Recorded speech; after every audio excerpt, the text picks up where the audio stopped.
Who's watching your thoughts? Buddhist teachings on the illusion of self.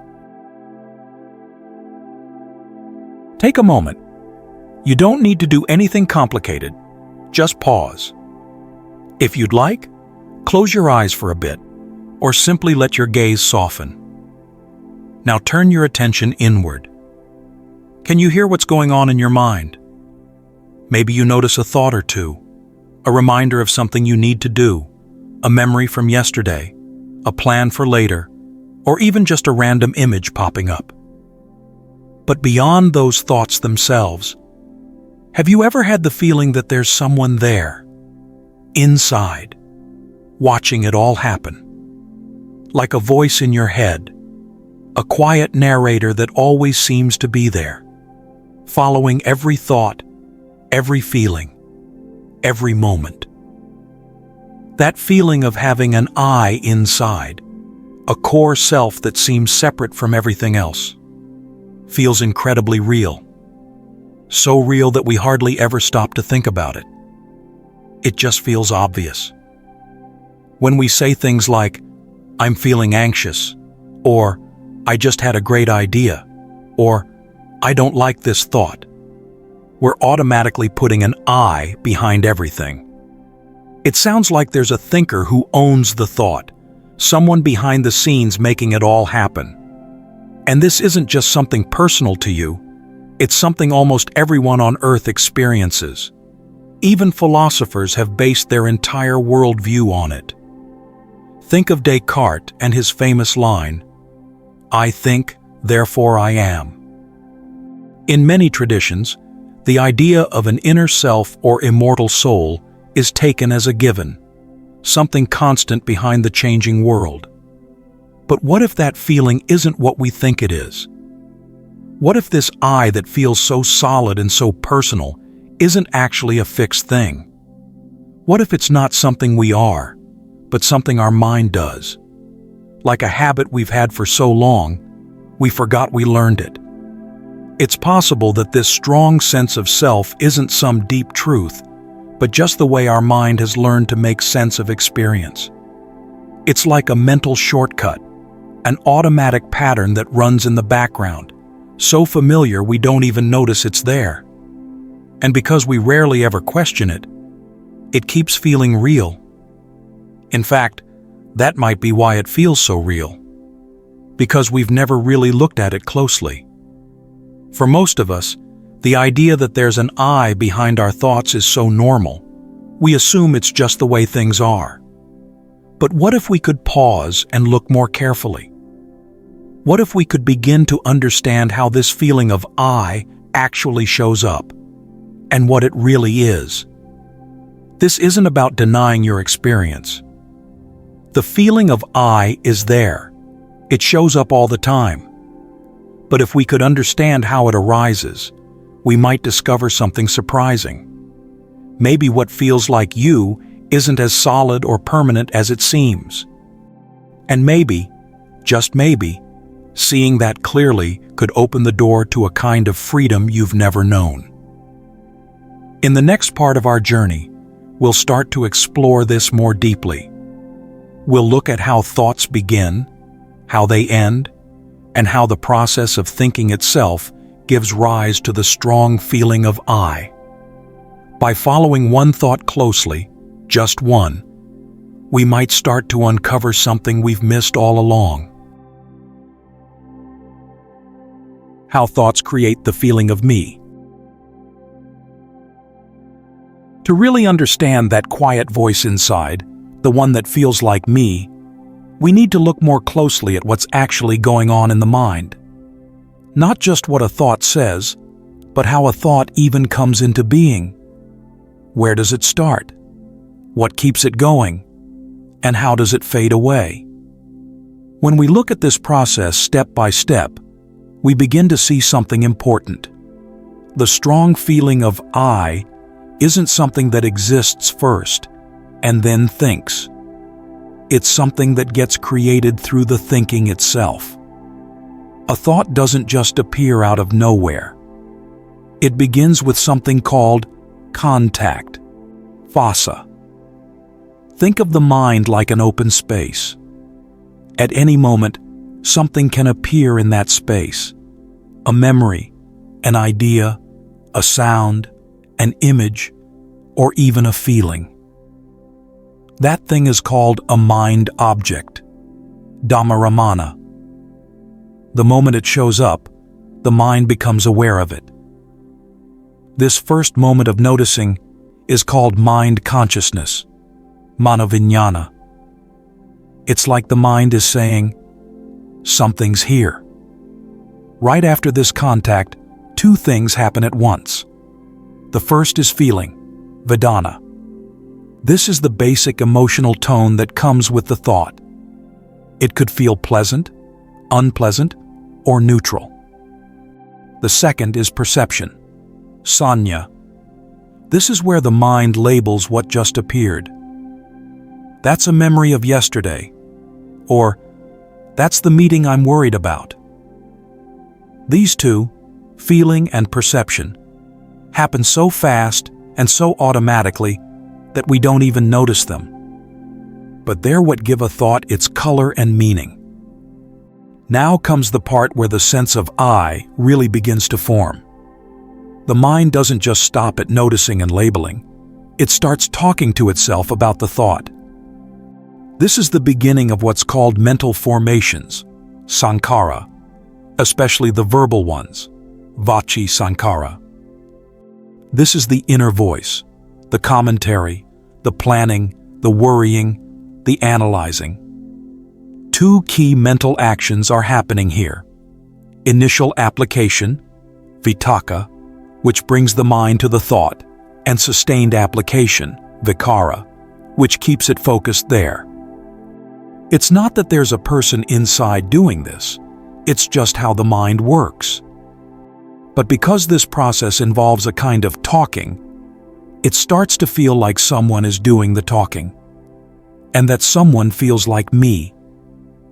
If we're not mindful, this inner talk quickly becomes elaboration, papancha. The mind doesn't stop at a single thought. It builds on it. It creates stories, worries, memories, hopes, fears. A small moment turns into a big narrative, and at the center of that story is always the same character, I. The mind keeps placing me at the center of every thought. This is what we call subtle I-making, mana, the quiet habit of seeing everything through the lens of I and mine. That's what makes the self feel so real, not because it's truly there, but because the mind keeps repeating it. And when that story feels good, craving arises. We want to hold on to it. When the feeling is unpleasant, craving becomes resistance. We want to get rid of it. Either way, we start clinging, upadana. We don't just experience the thought, we stick to it. We replay it. We believe it. That's how a thought turns into stress, worry, or obsession.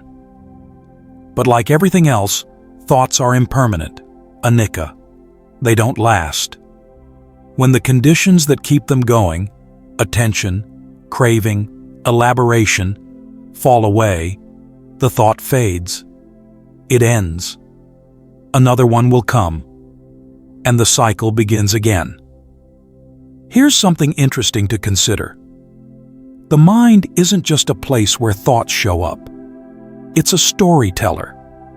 It's constantly writing a story about me, what I want, what I'm afraid of, what I think. This story plays all day long, and because it never stops, we start to believe that there must be a real person at the center of it.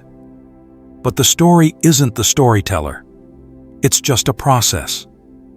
The mind is making meaning, moment by moment. And in between thoughts, those brief, silent moments when nothing is happening, something amazing happens. The I disappears. There's no story to tell, no character to play. And in that space, the true nature of the mind can begin to show itself. This whole process, the contact, the feeling, the labeling, the talking, the craving, the clinging, happens so quickly and so smoothly that it creates a continuous stream. And that stream gives us the illusion of a permanent I flowing through time. But when we see each part clearly, we realize there's no solid self behind it all, just a series of conditions coming and going. Seeing through the illusion of the self. The sense of I, that feeling of someone inside watching, thinking, and knowing, seems completely natural. It feels like there's a real person behind the scenes, experiencing everything that happens. This I feels like the one who thinks, decides, remembers, plans, and reacts. But what if this strong sense of a personal observer isn't actually what it appears to be? The mind works incredibly fast. It moves from one moment to the next without pause. Contact, feeling, recognition, thinking, reacting. Each moment is short, fleeting, and gone before we even notice it. But because everything flows so smoothly, it gives the impression that there's one continuous me behind it all. It's like watching a movie. A film is made up of individual still images flashing quickly on a screen, but our eyes see it as a continuous scene. In the same way, the mind strings together many short, separate mental moments into the illusion of a stable self. That illusion feels real, not because there is a self, but because the process is so fast and constant that we never stop to question it. This is where the Buddha pointed to something deeply important: ignorance, not knowing how things really work. Because we don't see each part of the process clearly, we assume there must be a solid I holding it all together. But when we slow down and look carefully, we find that there's no fixed self in any part of the process, just a stream of changing experiences. The Buddha taught the principle of not-self, anatta, to help us see this clearly. This isn't just a theory or a belief. It's something we can observe directly in our own experience. According to the Dhamma, what we call self is just a combination of 5 things: the body, feelings, perceptions, mental formations, and consciousness. These are called the 5 aggregates, and they're all changing moment by moment. None of them is permanent.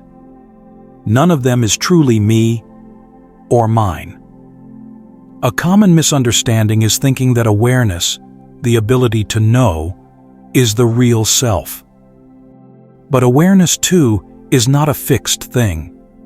It doesn't exist on its own. It arises when there is a sense door, like the eye or the mind, and an object, like a sight or a thought. Awareness knows the object, but it doesn't belong to anyone. It's just part of the process. A helpful way to understand this is to think of a mirror. A mirror reflects whatever is placed in front of it, but it doesn't hold on to anything, and there's no person inside the mirror. In the same way, awareness reflects experience, but it's not personal. It's not a self. So where does the idea of I come from? It comes from clinging to what's happening, grasping at feelings, thoughts, memories, and reactions, and assuming there's a me behind them. But that me is just a habit of the mind. It's a process of I-making that happens again and again. It's not a noun, it's a verb. The mind keeps identifying, reacting, holding on, and building a story. And that story always has a central character, me. But the character is made up. It's not really there. Here's something interesting. If you try to find the one who is thinking, or the one who is watching your thoughts, you won't find anyone solid. The one who is looking is just another thought. The search itself is part of the mental flow. There's no separate watcher outside the stream. It's like trying to use your eye to see itself without a mirror. It can't be done. Even for the Buddha and the fully awakened beings called arahants, thoughts still happened. Their minds didn't go blank. But the difference is that they no longer had unwholesome thoughts, no greed, no hatred, no confusion. They still thought, planned, and communicated, but without clinging. They didn't take any of it personally. For them, thoughts were simply events that came and went. Nothing to hold on to, nothing to identify with. When we begin to see this for ourselves, even just a little, something starts to shift. We no longer believe every thought. We don't take every emotion as a reflection of who we are. We start to recognize that the feeling of I is just that, a feeling, a pattern, a habit. And the more clearly we see it, the less power it has over us. This is the beginning of real freedom. Real freedom, life without being trapped by the self. Once we begin to see how the mind creates the feeling of a solid I, a natural question arises. If this sense of self is just a habit, a mental pattern, not something truly real, then what happens when we let go of it? Will we lose something important, or will we gain something deeper? The Buddha's answer is clear. We don't lose anything real. What we lose is suffering. Letting go of the false sense of self is not about becoming empty. It's about becoming free. When we stop identifying with every thought that appears, when we stop thinking, "This is my worry," or "I am angry," we stop carrying so much emotional weight. Worries, fears, regrets, and mental noise don't disappear overnight, but they lose their power when we stop clinging to them. They become passing events instead of personal problems. This shift brings a calm we may never have experienced before. A thought can still arise, but we don't get pulled into it. An emotion can pass through, but we can stay steady. This is the beginning of real peace. This kind of inner peace also changes how we respond to life. We start noticing emotions earlier, with more clarity, before they take over. Instead of reacting out of habit, we have space to pause, to see clearly, and to choose wisely. Our stress and anxiety begin to ease, not because life becomes perfect, but because we're no longer trapped in thoughts about the past or future. We start to live more fully in the present, where life is actually happening. But this transformation doesn't just help us avoid suffering, it also brings more clarity, focus, and energy into our daily lives. When the mind is no longer clouded by the constant noise of a demanding ego, we can pay better attention to what matters. We can work more effectively, learn more easily, and connect with others more deeply. We're also more able to recognize harmful patterns, ways of thinking or behaving that used to feel like just who I am, and begin to change them. As the sense of me versus them fades, compassion naturally grows. We no longer see people as separate or threatening, but as fellow human beings going through the same ups and downs. This opens the door to real connection. Here's something that might turn the usual idea upside down.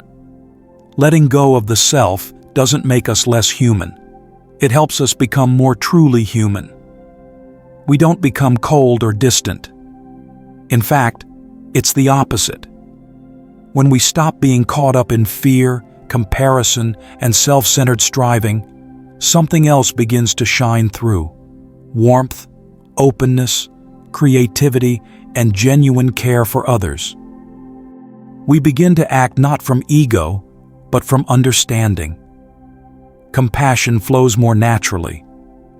We respond with kindness not because we should, but because it just feels right. It's a natural expression of a mind no longer weighed down. Interestingly, these insights are now being supported by modern science. Practices like mindfulness-based stress reduction, MBSR, and the study of metacognition, our ability to notice our own thinking, are confirming what the Buddha taught long ago. When we observe our thoughts without clinging to them, we feel less stress, we think more clearly, and we relate to others more skillfully. These aren't just spiritual ideas. They're lived experiences, now measurable and well documented in research. The freedom that comes from letting go of the self isn't far away. It's not some distant goal for advanced meditators or monks. It's something each of us can begin to taste, right here and now. Every moment we see a thought clearly and let it pass without holding on is a step toward that freedom. It's a path to a life that's not only more peaceful and wise, but more real, more present, and more connected than anything the self could ever give us.